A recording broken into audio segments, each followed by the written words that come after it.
ସବୁବେଳେ ଚେଷ୍ଟା କର କିଛି ନା କିଛି କାମ କରିବ। ଆଉ ଖାଲି ବସିକି ରହିଲେ ତ ଚଳିବନି। ବସିବା ଅପେକ୍ଷା କିଛି ନା କିଛି କାମ କରିଚାଲ। ଜୟ ଜଗନ୍ନାଥ।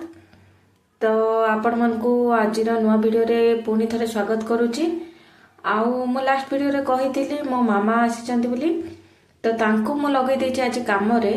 ତାଙ୍କୁ ମୁଁ କ'ଣ କାମ ଦେଇଛି ଆପଣ ଭିଡ଼ିଓଟିକୁ ଦେଖନ୍ତୁ, ଜାଣିପାରିବେ। ଆଉ ଏଇଠି ଟିକେ ମୋ ବଗିଚାର ଅପଡେଟ୍ ଦେଖିଦିଅନ୍ତୁ। ଆଉ ଏଇଠି ରହିଲା ମୋର କୁକୁର। ଆଉ ସେ ତ ମୋ ବାରିଆଡ଼େ ପଳେଇ ଆସିଲେ ଅଧୈର୍ଯ୍ୟ ହେଇଯାଏ। ସିଏ ବି କେମିତି ପଳେଇ ଆସିବ ବାରିଆଡ଼େ ଆଉ ମୋ ସହିତ ଖେଳିବ। ପୁରା ଖେଳ ମୁଣ୍ଡରେ ଅଛି, ତ ପୁରା ଫୁଲ୍ ମୁଡ୍ରେ ଅଛି ସିଏ। ତ ମାମାଙ୍କୁ ବି ସିଏ କାମ କରେଇ ଦେଇନି, ଆପଣ ଭିଡ଼ିଓରେ ଦେଖିପାରିବେ। ଆଉ ସେ ଖାଲି ଜଗିକି ବସିଥିବ, ମୁଁ କେତେବେଳେ ବାରିଆଡ଼େ ଆସିବି ଆଉ ତାକୁ ଖୋଲିଦେଲେ ସିଏ ତା ଖେଳରେ ତା ମସ୍ତିରେ ଲାଗିଯିବ। ଆଉ ଗୋଟେ ଥର ଏମିତି ମାଡ଼ ପଡ଼ିଲା, ଆଉ ବାଡ଼ ସେପଟେ ଆଉ ଯାଉନି, ବାରିରେ ଏକା ଥାଇକି ଖେଳ ଖେଳୁଛି। ଆଉ ସିଏ ପଶୁ ହେଲେ କ'ଣ ହେଲା, ସିଏ ବି ତା ଭୁଲଟାକୁ ଜାଣିପାରୁଛି, ମୁଁ କୋଉଠି ଭୁଲ କରୁଛି, ମୁଁ କୋଉଠି ଠିକ କରୁଛି। ଆଉ ସିଏ ସେପଟେ ବାଡ଼ ସେପଟେ ଯାଉଥିବ, ତାକୁ ଡାକିଦେବ ତା ନାଁ ଧରିକି, ବୋଲେ ସେ ଠିକ ଜାଣିଥିବ ଆଉ ପାଖକୁ ପଳେଇ ଆସିବ। ମାତ୍ର ମଣିଷମାନେ ତାଙ୍କ ଭୁଲକୁ ଯେତେହେଲେ ବି ତାଙ୍କ ଭୁଲ ନା ମାନିବାକୁ ନାରାଜ, ନା ସୁଧାରିବାକୁ ନାରାଜ।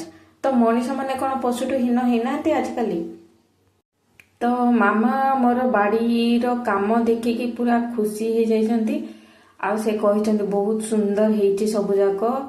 ଆଉ ସେ ତ ଦେଖିନଥିଲେ ଗାଈ ଖାଇଲା ପୂର୍ବରୁ, ଏବେ ଦେଖିଲେ, ସେତେବେଳେ ବି ଦେଖିଥିଲେ ଭାରି ଖୁସି ହେଇଥାନ୍ତେ। ତ ମୁଁ ତାଙ୍କୁ ଲଗେଇ ଦେଇଥିଲି ଶାଗ ତୋଳା କାମରେ। ତାଙ୍କୁ କହିଲି ଆସିଛ ତ ଶାଗ ଯାକ ଟିକେ ତୋଳି ଦିଅ, ନହେଲେ ସେମିତି ରହି ରହିକି ବୁଢ଼ା ହେଇଯିବ ଆଉ ମୁଁ ତୋଳି ପାରିବିନି। ଆଜ୍ଞା, ଗଛ ଲତାରେ ପାଣି ଫାଣି ଦଉଛି, ଗଛର ଯତ୍ନ ନେଉଛି, ମାତ୍ର ଶାଗ ତୋଳିବାକୁ ସମୟ ହଉନି। ଆଉ ସେପଟେ ମେଥି ଶାଗ ତ ଆପଣମାନେ ଦେଖିଥିବେ, ସେଟା ଅଳ୍ପ ହେଇଥିଲେ ବି ମୁଁ ତୋଳିନି, ସେଟା ସେମିତି ବୁଢ଼ା ହେଇଗଲାଣି। ତାକୁ ଶୁଖିଗଲା ପରେ ତାକୁ ଶୁଖେଇକି ଗୁଣ୍ଡ କରିଦେବି ଆଉ ଟିକେ ବୁଢ଼ା ହେଇଗଲା ପରେ। ଏଠି ଦେଖନ୍ତୁ ମୋ କୁକୁର ପୁରା ଖେଳ ମୁଡ୍ରେ ଅଛି, ତାଙ୍କୁ ଶାଗ ତୋଳିବାକୁ ହିଁ ଦଉନି, ତାଙ୍କ ସହିତ ଖେଳିବ ବୋଲି ଲାଗିଛି। ଶାଗ ଯାକ ଦେଖିକି ସେ ପୁରା ଖୁସି ହେଇଗଲେ, ଆଉ କହିଲେ ଏଇଟାକୁ ତୋଳିଲେ ସିନା ଆଉ ଥରେ କଅଁଳିବ, ଆଉ ତୋଳୁନୁ। ତା ଶାଗ ଭିତରୁ ଘାସ ଗଛ ମାନେ ବି ବାଛି ବାଛି ଫିଙ୍ଗି ଦଉଥିଲେ। ଦେଖନ୍ତୁ କେତେ ଯାକ ଶାଗ ବାହାରିଛି, ଶାଗ ଦେଖିକିନା ମୁଁ ପୁରା ଖୁସି କହିଲେ ନ ସରେ ମୋର। ଆଉ ସିଏ ବି ଭାରି ଖୁସି ହେଇଗଲେ। ଆଉ ଶାଗର ପୁରା ଧୁଆ ଧୁଇ କରିକି ରଖିଦେଲେ, ଶାଗ ରାନ୍ଧିବା ପାଇଁ, ନେକ୍ସଟ ଦିନ ରାନ୍ଧିବା ପାଇଁ ପୁରା ରେଡି କରିକି ରଖିଦେଲେ। ଆଉ ଆମର ବାରିଯାକ ବୁଲିକି ଟିକେ ଫଟୋ ଉଠେଇକି ନେଇଗଲେ ତାଙ୍କ ଚ୍ୟାନେଲରେ ଭିଡ଼ିଓ କେତେଟା ଅପଲୋଡ କରିବେ ବୋଲି। କେତେ ଧୀରେ ଧୀରେ ଶାଗ ପକଉଛନ୍ତି ଦେଖନ୍ତୁ, ପୁରା ହାଲକା ହାଲକାରେ, କାଳେ ଭିତରେ ଘାସ ଫାସ କି ଅଲଗା ପତ୍ର ଥିବ ଦେଖି ଦେଖି ପକେଇ ଦଉଛନ୍ତି।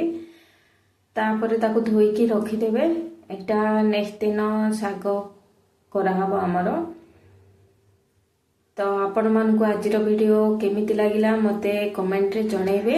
ଆଉ ଭିଡ଼ିଓଟା ଭଲ ଲାଗିଥିଲେ ଗୋଟେ ଲାଇକ୍ କରିଦେବେ, ସେୟାର କରିଦେବେ।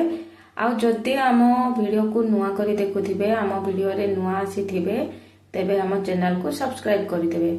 ଏଇଟା ଏପଟ ବାଡ଼ିର ଟମାଟୋ ଗଛ, ଦେଖନ୍ତୁ ଟମାଟୋ ପୁରା ଖୁନ୍ଦି ଖୁନ୍ଦି ହେଇକି ଭର୍ତ୍ତି ହେଇକି ରହିଛି। ଡାଳ ମାନେ ବି ଟମାଟୋ ଓଜନରେ ପୁରା ଭାଙ୍ଗି ଯାଉଛି। ଆଉ ସେପଟେ ଦେଖିଲେ ଏପଟେ ଟିକେ ଦେଖିବାକୁ ଟାଇମ ହଉନି, ଏପଟେ ଟମାଟୋ ମାନେ ବି ପାଚି ଆସିଲାଣି। ଏ ଟମାଟୋ ଗଛ ବି ଦେଖିକି ମାମା ପୁରା ଖୁସି ହେଇଯାଉଛନ୍ତି, ଏତେ ଯାକ ଟମାଟୋ ଗଛ ପୁରା ଭର୍ତ୍ତି ହେଇଛି। ଟିକେ ଭିଡ଼ିଓ ଭଲ କରି ଅପଲୋଡ କରୁନୁ, ବେଶୀ ବେଶୀ ଲାଇକ୍ ଆସିବ। ମୁଁ କହିଲି ମୁଁ କେତେ ଭଲ କରି ଭିଡ଼ିଓ କଲେ ବି କିଏ ବି ଲାଇକ୍ କରୁନାହାନ୍ତି। ରହୁଛି, ଧନ୍ୟବାଦ।